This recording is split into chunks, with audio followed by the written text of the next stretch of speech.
You won't believe what I did in the end. She thought I'd never find out. She thought she was too smart, too careful.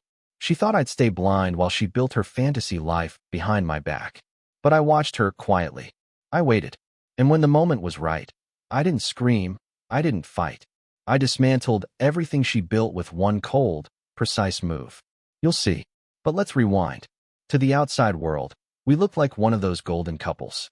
You know what I mean? Laughing together at brunch, posting goofy pictures at the pumpkin patch, clinking glasses at wine tastings. People envied us. I could tell. Sometimes even my own friends would shake their heads and say, "Man, you guys really figured it out, huh?" And for a long time, I believed it too. We'd been married 6 years. No kids, just 2 careers running side by side. She worked in interior design, flexible hours, trendy clients, lots of networking events. I worked in logistics, less glamorous, more structured. My job required travel, sometimes short trips, sometimes weeks. It was just part of the deal. And you know what? I trusted her. There were no big warning signs in the beginning. No scandals. No dramatic fights. Just a few tiny things. Quiet things. Things that didn't make sense right away. Like how she suddenly got serious about her health. Now, don't get me wrong. I was proud of her for getting into fitness. At first, it was simple. Morning jogs, smoothies, new leggings. Then came the gym membership. Then a personal trainer. Then group classes. Then the detox kits, the weekly check-ins, the constant self-care talk. It became a whole lifestyle. A little much, maybe, but I didn't argue. She seemed happy. The first real seed of doubt came one night after I got back from a 5-day work trip to Chicago. I walked into the house around 9 p.m., bags in hand, tired but excited to be home. She didn't hear me come in. She was on the couch, legs curled up, whispering into her phone. Her voice changed the second she saw me. "Hey, you're home early," she said, almost startled. I wasn't early. I looked at her.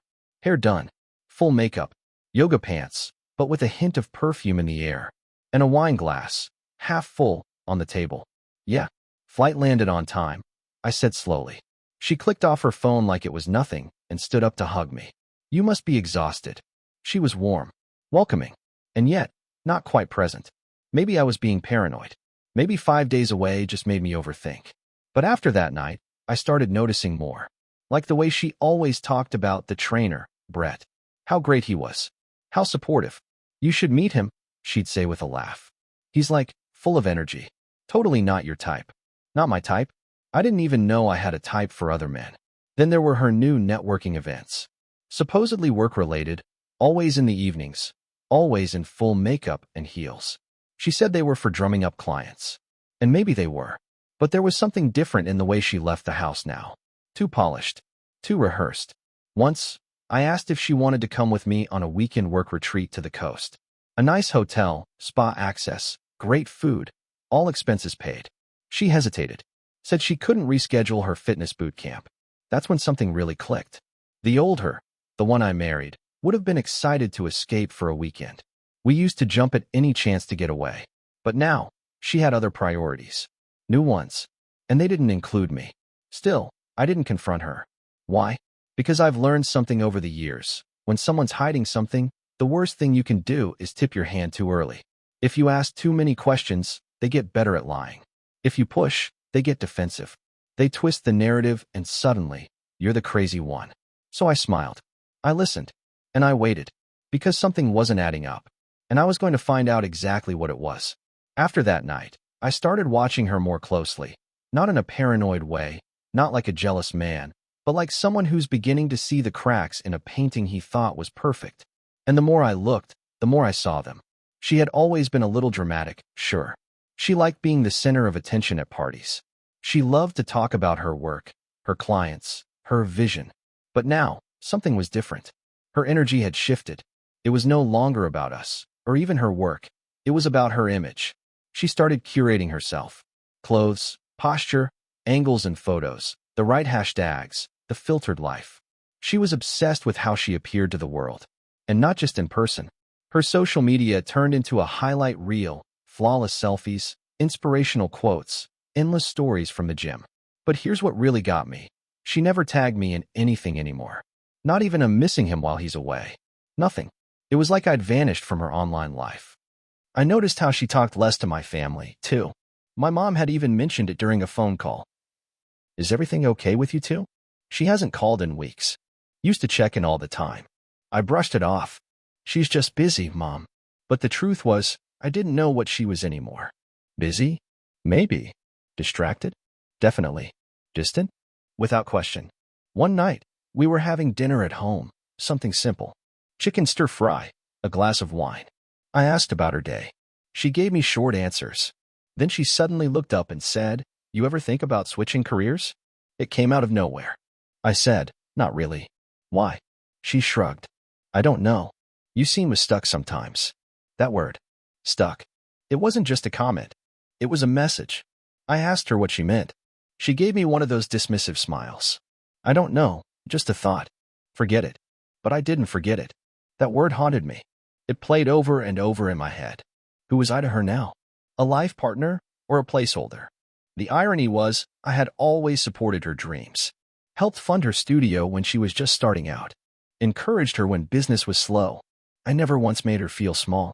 And yet here she was, casually planting the idea that I was the one holding things back. But here's where things got stranger, not just between us, but around us. My friend Kevin, one of my oldest buddies, pulled me aside at a backyard barbecue and said, "Hey man, I don't mean to start anything, but is everything cool with you and Lauren?" I raised an eyebrow. "Why?" He hesitated. I don't know. She was talking to that trainer guy at the gym the other day when I dropped in. It felt close. You know, that hit me. Kevin wasn't the type to gossip, and he certainly wasn't the type to invent drama. For him to say something, it meant something. But again, I didn't explode. I didn't accuse. Instead, I asked calmly, "What do you mean, close?" He looked uncomfortable. She was laughing. Like, really laughing. Touching his arm. The kind of body language that's more than friendly. I nodded, thanked him, and left it at that. Later that week, I asked her casually, "Hey, you still working out with Brett?" She lit up. "Oh yeah, he's amazing. You'd love him. He's got this whole philosophy around movement and energy and..." She went on for 5 minutes. She didn't even notice my silence. She was too busy glowing. That was the moment I knew. Whatever was going on, it wasn't innocent. Maybe it hadn't crossed the physical line yet, though I was starting to doubt even that. But emotionally, she was somewhere else. Somewhere I couldn't reach her anymore. Still, I kept quiet. Why? Because I wasn't ready to act, not yet. I needed more than suspicion. I needed clarity. So I kept playing the game. I smiled at dinner. I asked how her workouts were. I played the part of the loving husband. And all the while, deep inside, something in me was shifting. The man she thought she knew, the one she thought would never catch on, was slowly waking up. And when I was fully awake, I'd make sure she regretted ever trying to play me. I started hearing his name everywhere. Brett. At first, it was casual. She'd mention him in passing. Brett said I should try more incline work, or Brett thinks I need to cut dairy for inflammation. Sounded harmless enough. I mean, that's what trainers do, right? Give advice. Encourage discipline. Push boundaries. But soon, it became clear, Brett wasn't just her trainer. He was her guru. Every sentence started with his name. Every new thought, every wellness trend, every opinion on food or posture or supplements. Brett said this. Brett believes that. It was like she found religion, and he was her prophet. One Sunday morning, I walked into the kitchen and found her making protein pancakes. She'd never done that before. We were always the eggs and toast type. But now there were oat flours, banana blends, chia seeds. I looked at her and said, "Trying something new?" She smiled. Brett gave me the recipe. "It's super clean." I nodded. "You're really into this, huh?" She didn't even blink. "It's more than fitness. He's helping me realign my whole mindset." That word again, realign. I'd heard it before. It was the kind of word she'd never used before him. The kind of word that sounds deep, but means nothing specific. It gave her an excuse to reinvent everything without explanation. And she was reinventing fast. She'd swapped out her wardrobe, sleek leggings, branded tank tops, carefully chosen jewelry that said effortless, but screamed curated. Her voice, even her posture, had changed. She started using phrases like energy blockers and toxicity cycles as if they came from ancient texts. And Brett? He wasn't just a trainer anymore. He started showing up in conversation like an old friend. Brett's sister is a Reiki practitioner. Brett had this amazing insight about relationships. Brett thinks the world is moving into a higher frequency. I finally asked her, "How much time do you actually spend with this guy?" She laughed like I was joking. "Not that much. Just sessions, and sometimes we grab smoothies if our schedules line up." Right. If they line up. But here's what really bothered me. He was invisible. No social media tags. No gym photos. Not even a trainer's business page I could find. For a guy so influential in her life, he left no digital footprint. That's when I realized he wasn't just not public. He was deliberately private. And that's dangerous. Because someone like that doesn't want to be found. One day, I got home early. She wasn't expecting me. I walked in, and the house was silent. No music. No movement. Just an odd smell in the air, sweat, maybe cologne. Nothing too obvious, but off. Then I noticed 2 used water bottles on the counter, same brand, side by side. I waited. She came back 20 minutes later, in a rush. Hair damp, face flushed. "Oh hey," she said, surprised. "You're home early again." "Yeah." Traffic was light. She nodded, went to shower without another word. I stood there, staring at those bottles. 2. Not hers alone. Not something you forget to throw out. But still, no confrontation. No accusations. Because she was too good at twisting things. Too good at spinning her story into something innocent, something misunderstood. I knew that if I pushed now, she'd make me the bad guy. So I kept my mouth shut. That night, she said Brett was helping her process emotional blocks. Said he was coaching her through letting go of old energies. Old energies. I guess I was part of that, too. But what she didn't know, what she never saw coming, was that I was listening. Every word. Every shift. Every false smile. And I was taking notes. Because the day I finally acted, I wouldn't just leave. I'd make sure she lost everything she thought she was building. I started seeing the pattern. Once you stop looking at things with hopeful eyes and start seeing them for what they are, everything begins to shift. The same gestures, the same words, now took on a different meaning. It wasn't just the water bottles. It was the way she started guarding the house like it was her personal kingdom. She didn't like surprise visits anymore. If I came home early, there was always a flicker of irritation in her smile.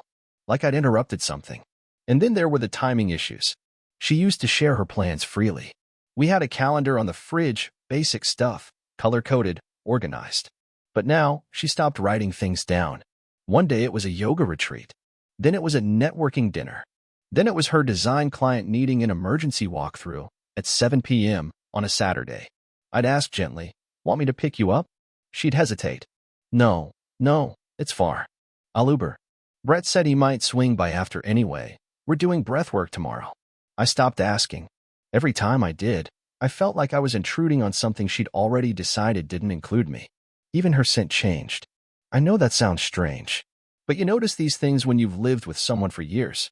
She used to wear warm, soft perfumes. Now it was something sharper, lighter, new. A signature you'd wear if you wanted to feel seen by someone new. And yet, she still played the role. At dinner with friends, she'd squeeze my hand under the table. She'd laugh at my jokes. She posted a photo of us on our anniversary weekend getaway, even though I'd booked the entire trip myself, and she spent half the time texting. The performance was still there. But now, I could see the script. It was rehearsed.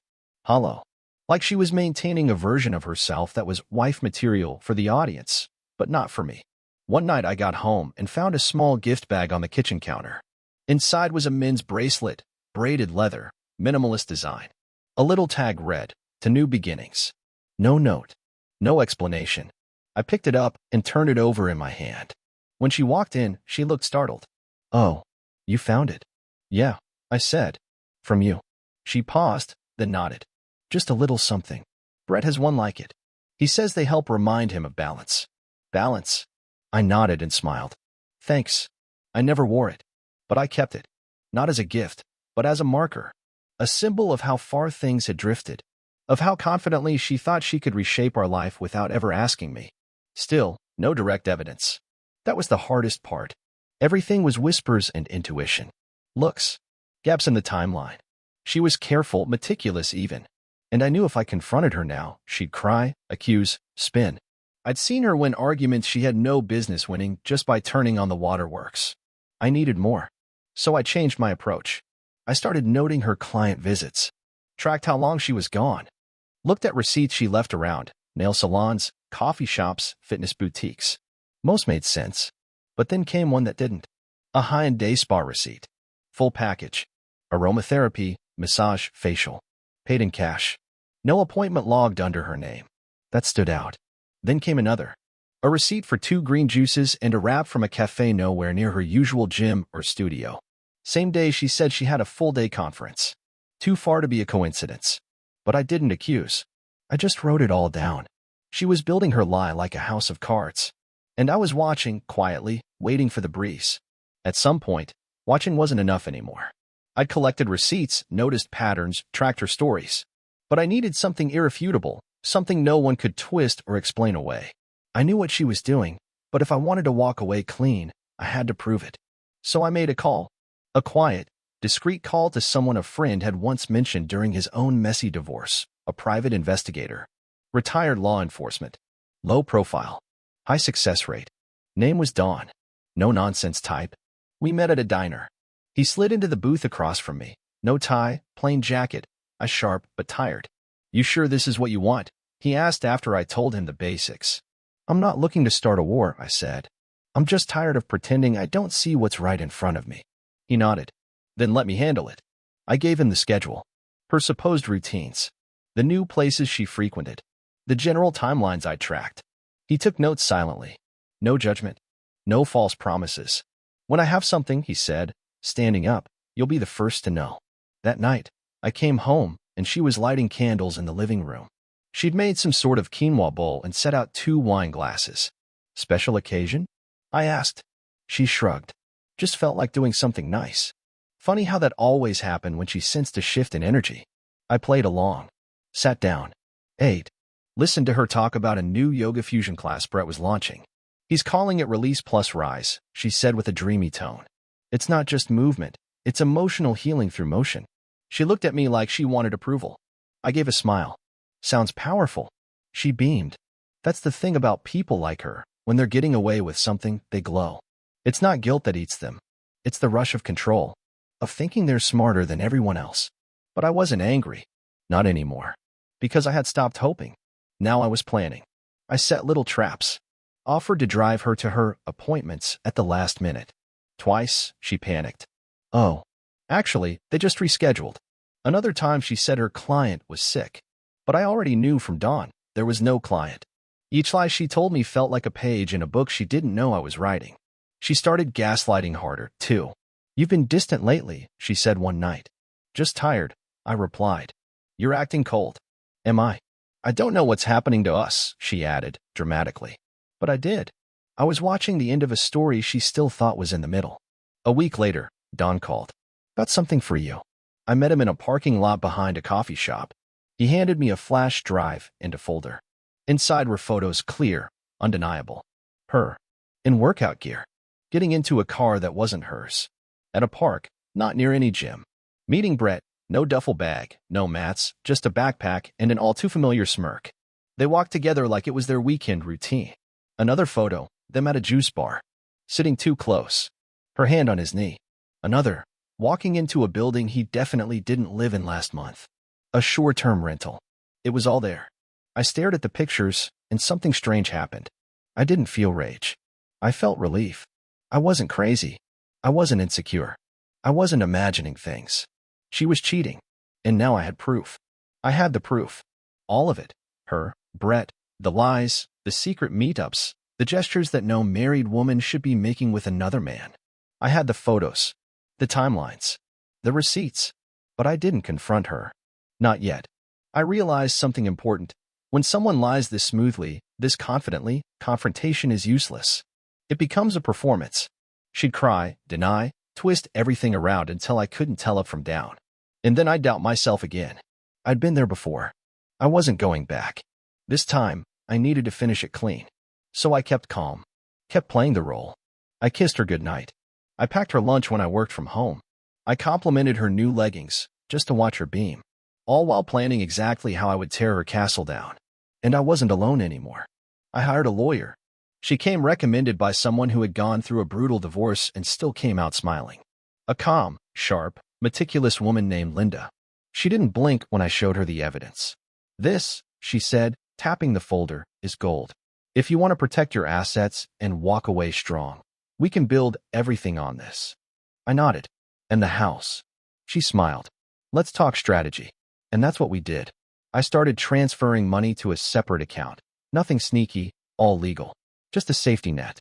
I gathered documents, made copies, updated passwords, reviewed our shared accounts. Every move calculated. No drama. Meanwhile, Lauren kept floating on her cloud of deceit. She was in a good mood lately, suspiciously good. She was cheerful, affectionate, even flirtatious at times. She'd touch my shoulder while passing by, kiss my cheek in the morning. To the untrained eye, we looked better than ever. But I could see the difference now. She wasn't being loving. She was covering her tracks. And maybe she even felt guilty in her own way. Not enough to stop, of course, but just enough to try and patch the facade. That's the thing with people like her. They don't feel real remorse. They just don't want consequences. Then something happened that nearly made me laugh. She invited me to dinner. Just us. A quiet place she'd been meaning to try. Candlelight. Soft music. She wore the dress I bought her 2 birthdays ago. The same one she once said was too formal. Now suddenly, it was perfect. Just wanted to connect again, she said sweetly across the table. I looked at her, and for a moment, I saw her clearly. Not the woman I married, but the one she'd become. Charming. Composed. Dangerous in a way that had nothing to do with violence, and everything to do with subtle destruction. I raised my glass. To us. She smiled and clinked. If only she knew. I went home that night and finalized the timeline with Linda. We scheduled the filing. Quietly. Carefully. We even arranged a private process server, someone who would hand her the papers personally. No emails. No drama. Just a clean delivery. And through it all, I kept my face straight. I hugged her when she came home. I listened to her talk about Brett's new holistic program. I even helped her fix her studio printer. I wanted her to feel safe. Settled. Untouchable. Because when the moment came, I wanted her fall to feel like a long, long drop. There's a strange peace that comes with knowing something no one else does. I walked through our house like a man already gone. Not angry. Not even sad. Just finished. I watched her move around our shared space, folding laundry, sending voice messages, applying some new cream she bought because Brett said it supported collagen regeneration. I listened to her laugh at reality shows, talk to friends about what's next, make plans for a summer retreat. She had no idea her perfect little world was about to collapse. And I felt light. Lighter than I had in years. I'd spent months doubting myself, tiptoeing around truth, questioning every word that came out of her mouth. But now, there was nothing left to question. I had the facts. I had a plan. I had an exit. I started sleeping better. I started working out again. Not to compete with Brett, not to prove anything. Just for me. I ran longer. Lifted heavier. Cleared my head. One afternoon, she walked into the living room and said, "You've been in such a good mood lately." I smiled. I guess I just feel clear. She nodded slowly. Clarity's good. I wanted to laugh. If only she knew what kind of clarity I meant. I started closing doors quietly behind me. Emotional doors. The ones that used to open wide every time she'd hug me, or call me babe, or show even a flicker of the woman I thought I married. But those doors didn't lead anywhere now. Just empty hallways. I visited a financial advisor. I redrew my will. I went through the house and made a private list of everything I had bought with my own money. Every piece of art, every tool, every piece of furniture I brought into our shared home. Not because I wanted to take it all, but because I wanted clarity when the dust settled. Meanwhile, she became more erratic, more present, weirdly. She'd suggest weekend getaways, movie nights, even a couple's massage. Part of me wondered if she sensed it coming. If, deep down, something in her gut was whispering that I wasn't fooled anymore. But people like her, they don't listen to that whisper. They think they're always 3 steps ahead. One morning, I watched her standing by the window, sipping her green smoothie, scrolling on her phone. She looked peaceful, serene. But it was the serenity of someone living in a lie so long, they've forgotten it is a lie. I turned and walked away, no emotion in my chest. Just a countdown in my mind. 3 days until the papers would be served. 3 days until everything I'd built, quietly, methodically, would snap into place. 3 days until the storm. I wrote her a letter that day, not because I was trying to be poetic, not for closure, but because I wanted there to be no misunderstanding. It wasn't a rant. It wasn't angry. It was clear. I loved you, I wrote. Not the version you created for Instagram. Not the woman who smiled in group photos. I loved the girl who used to lie on the floor with me and talk about what scared her. And somewhere along the way, she disappeared. I ended it simply. I hope one day you find your way back to something real. But it won't be with me. I sealed it in an envelope and hid it in the drawer where she kept her matcha powder and meditation cards. She'd find it eventually. Right now, she was planning a weekend, recalibration, retreat with Brett's wellness group. She kept saying it would be a breakthrough experience. A reset. I almost admired the irony. Because she was right.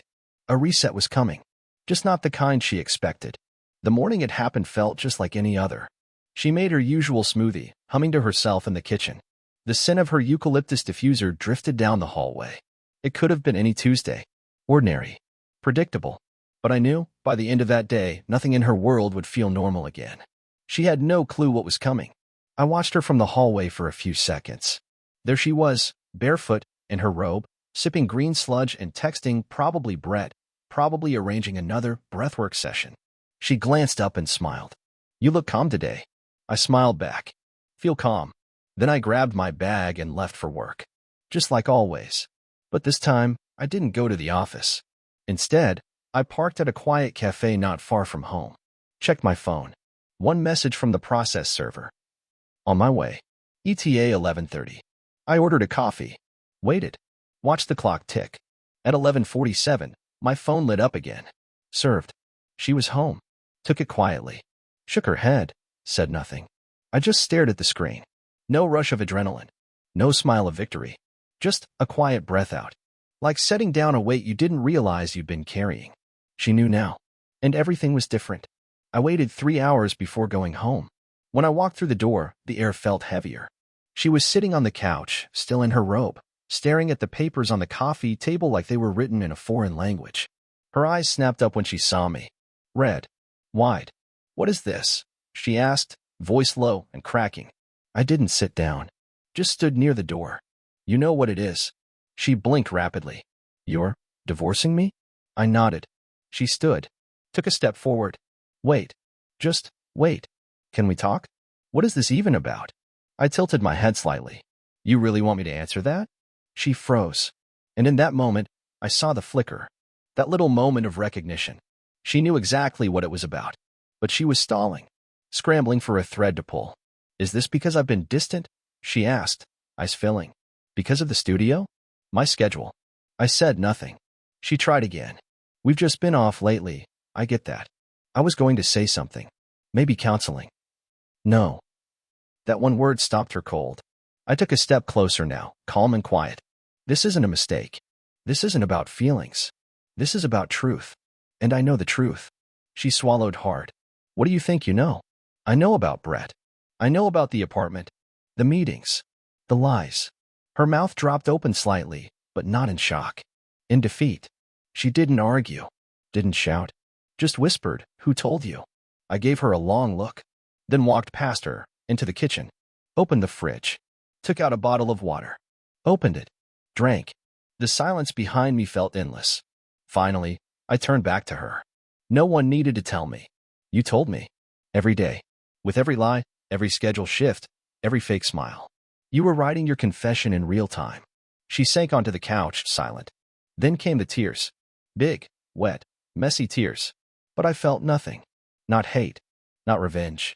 Not even relief anymore. Just closure. She started talking, words I can't remember now. Maybe apologies. Maybe excuses. It didn't matter. I stood there, calm as glass, and let her speak into the void. Because I had already left the marriage. I was just picking up the last of my piece on the way out. Divorce court isn't dramatic like you see in the movies. There's no shouting, no dramatic gavel bangs, no objection every 5 seconds. It's quiet, controlled. The kind of silence that squeezes your chest while you wait for someone to say something that might change your future. The morning of our hearing, I arrived early. Alone.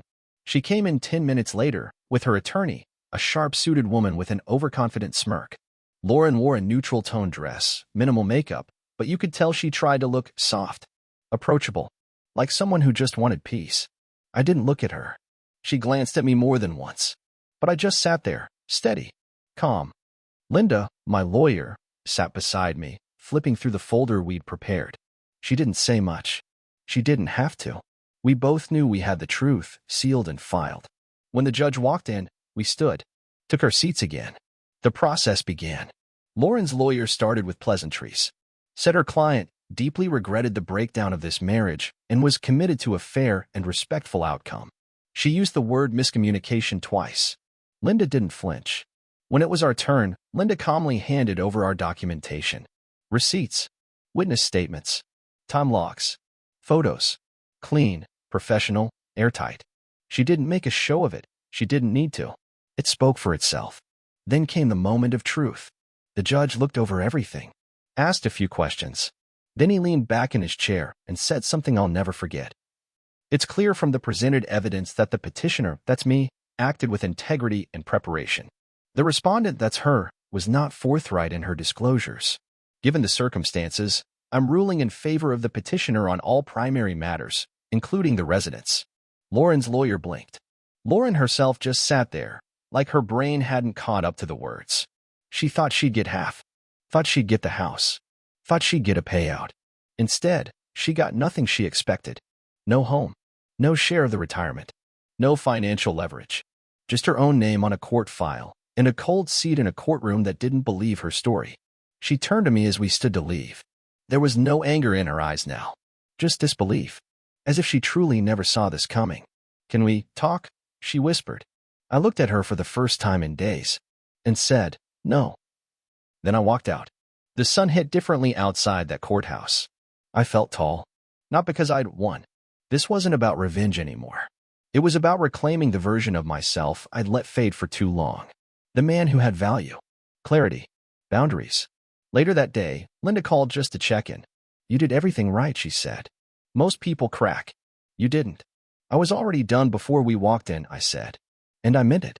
Because winning in that courtroom wasn't about getting the house or the legal edge. It was about finally closing a door that had been hanging open for too long and locking it behind me. They say the hardest part is starting over. I don't agree. The hardest part is deciding you deserve a better life and following through. Starting over, once you've made peace with what's behind you, is just the next step. And for the first time in a long time, I wasn't afraid to take it. 3 months after the court date, I moved. Different city, smaller place, fewer memories. The house I fought for wasn't just about bricks and walls, it was about dignity. But I didn't need it anymore. I sold it, put the money toward a new business idea I'd been sitting on for years. Nothing flashy, just honest, useful, mine. I didn't post about it. I didn't announce anything. I just lived. I started my mornings with walks. No phone, no headphones, just quiet. I learned how much noise I used to live with, how much I had accepted chaos as normal. Now, I crave peace. I protected it like it was the most valuable thing I owned. And people noticed. Friends who hadn't heard from me in a while reached out. They said I sounded lighter, clearer, like someone they hadn't talked to in years. One even said, man, it's like you're finally back. And I was. Not the same me. A better version. One who didn't accept half-love. One who didn't mistake comfort for connection. One who stopped explaining his value and just started living it. I started reading more, eating better, laughing again. I reconnected with my brother, who I hadn't spoken to much during the marriage. We'd meet up for beer and talk for hours, not about her, not about the past, just about now, about real things. One weekend, I took a road trip alone. No destination. Just drove, windows down, music low. It was supposed to be a day trip. I stayed out for 3 days. I stayed in cheap motels, watched sunsets with strangers, wrote thoughts on napkins. I felt more me in those 3 days than I had in the last 3 years. People always ask if I ever heard from her again. The answer is yes. She sent a long email once, months after the court date. Said she was sorry. Said she didn't know why she did what she did. Said she missed me. That she was in therapy. That she had found herself. I didn't reply. Not out of cruelty, but because I knew that responding would pull me backward, and I'd worked too hard to rebuild forward. Sometimes silence is the loudest answer you can give. Now, when I think back to that old life, I don't feel bitterness. I feel gratitude. Because I learned something that only pain can teach. You never know how lost you are until you finally feel found. So if you're reading this, and you're in that place where something feels off, where your gut is screaming but your heart is afraid, listen. Don't wait for someone else to break it for you. Open your eyes. Make a plan. And when the time is right, move. Because trust me, there is so much life waiting on the other side of betrayal, and you deserve every second of it. The end. Thanks for watching. If you enjoyed this story, leave a like, subscribe to the channel, and share your thoughts in the comments. Did I do the right thing?